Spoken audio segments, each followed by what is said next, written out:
મને ખબર નથી પડી રહી કે તંત્ર કઈ રીતે કામ કરી રહ્યું છે, હોદ્દેદારો પાલિકાના કઈ રીતે કામ કરી રહ્યા છે.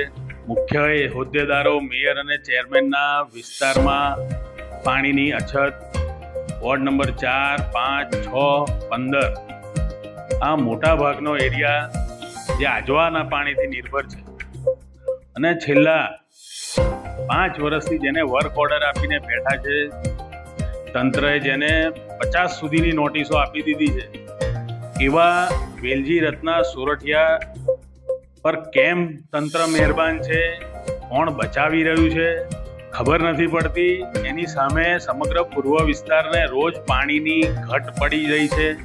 અગાઉ પણ બ્લેકલિસ્ટ કરવાની નોટિસ હતી, એની જગ્યાએ એક્સટેન્શનો આપવામાં આવ્યા. એકદમ બેદરકાર કોન્ટ્રાક્ટર જેને આ કામ કરવું જ નથી, એણે ફરીથી બેશરમીની હદ વટાવીને 31 જાન્યુઆરી 2026 સુધીનો કોર્પોરેશન પાસે ફરી સમય માંગ્યો છે.